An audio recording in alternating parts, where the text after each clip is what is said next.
दिवस झाले मॅडम, तुम्ही कुठे होते? 13 दिवस झाले आमचा आक्रोश पाहत आहे. आम्हाला नाही लागला तर इथपर्यंत गावाला आणावं लागलं. 13 दिन झाले खासदार कुठे गेले होते? इथं ते लोक मरत होते. भाई द्या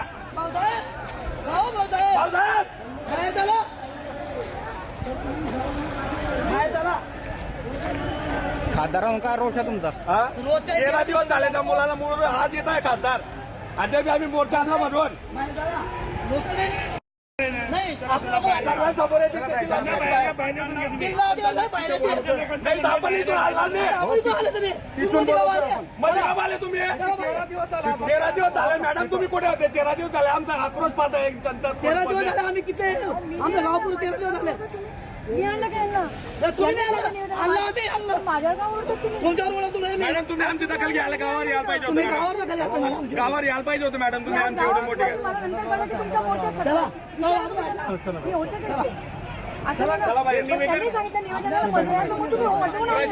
जागेवर येईल तिथं नियोजन घ्यायला. मॅडम आमचं नेतृत्व तुम्ही करा. आमच्या पत्रिका तुम्ही संबोधित करा. त्यांना मार्गदर्शन तुम्ही करा. मॅडम आमची बातमी तुम्हीच मागण्या करा. निवेदन देऊन मग संबोधित काल दिला आपल्यासमोर मॅडम जनता तुमची आहे. आमचं काही म्हणणंच नाही ना. मग तुम्ही जाऊन कळत नाही. आमचं काही म्हणणंच नाही.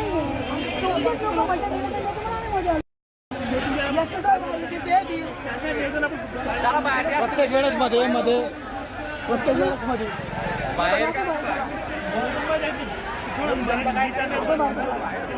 तुम्हाला मी सांगलं बरं बाहेर जे बाहेर मांडू आपलं मान्य आपल्या एका निरपराध मुलाचा बळी गेलाय मॅडम. प्रशासनाने काल दखल घेतली आमची.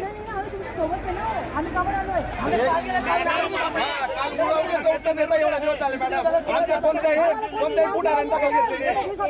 आम्हाला नाही लागला तर इथपर्यंत गावाला आणावं लागलं. ऐकायचं असेल तर बोलू शकतो, नाही बोलू शकतो. बोला. आम्ही इथं आलो, मला सांगितलं की मोर्चा इथं पोहोचला म्हणून मी डायरेक्ट इथं आली. मी अर्ध्या इथं परत मला त्यांनी सांगितलं की म्हणे मी तिकडे गावाकडे निघाले की ते म्हणे आम्ही मोर्चा आणतो. मग ते म्हणे की तुम्ही मोर्चाची ठिकाणी म्हणे इथं मोर्चा पोहोचलाय. इथं पोहोचला म्हणून मी आम्ही तिथं बोलत उभे राहिलो. मग तुम्ही म्हणे निवेदन द्यायचं म्हणून तुम्ही सगळे निघाले म्हणून आम्ही ते निवेदन द्यायला ऐकून निवेदन दिल्यानंतर संबोधित करा असा विषय होता. त्यांच्याशी चर्चा झाल्यानंतर लोकांसमोर उद्या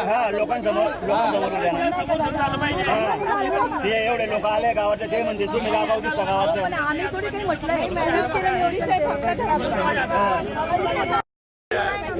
काय म्हणतात होत असेल त्याचा काय दोष होता? त्याने कोणाला काही महाराज केले, कोणाला काही कोणाला काही शिवी दिले. एवढा निर्गुण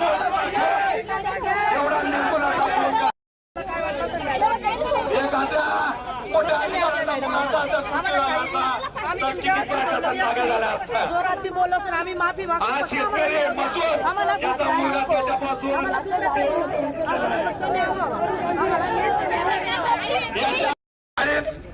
एअरपोर्टून निघताय त्यामुळे प्रशासनाचा आमचे हात जोडून आग्रहाची नम्र विनंती आहे की दिवसापासून आम्ही संयम ठेवलेला आहे.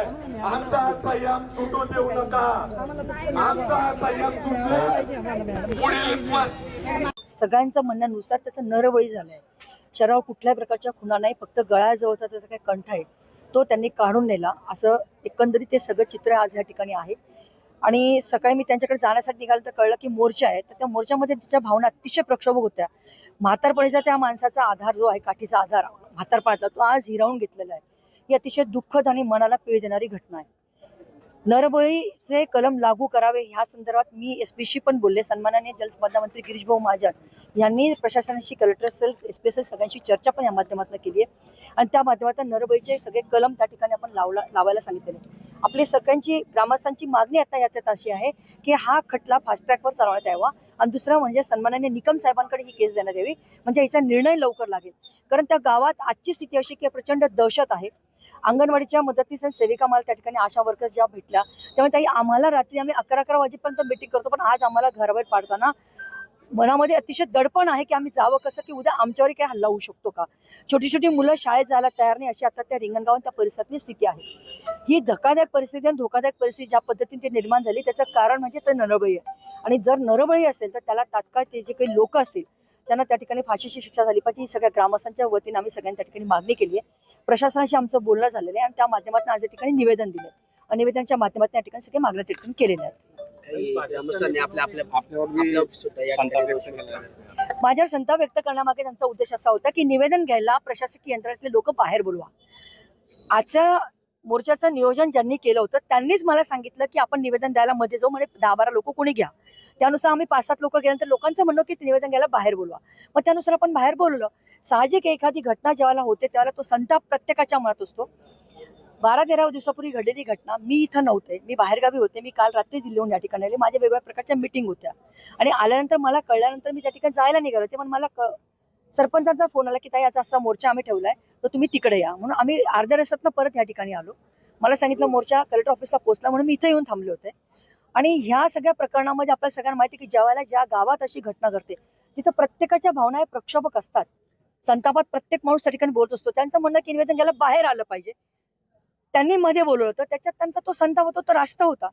आता गाडीवर मोबाईल नंबर नाही तर इमर्जन्सी QR कोड वापरा, जे तुम्हाला अडचणीच्या वेळी साथ देईल. बनवा व्हिडिओ, पाठवा व्हिडिओ, आम्ही तुमच्या न्याय हक्कासाठी लढा देऊ. ताज्या बातम्या व घडामोडींसाठी पाहत राहा फक्त महाराष्ट्र लाईव्ह न्यूज. आजच आमच्या चॅनलला सबस्क्राईब करा, शेअर करा, कमेंट करा आणि हो, बेल आयकॉन दबायला विसरू नका. जय महाराष्ट्र.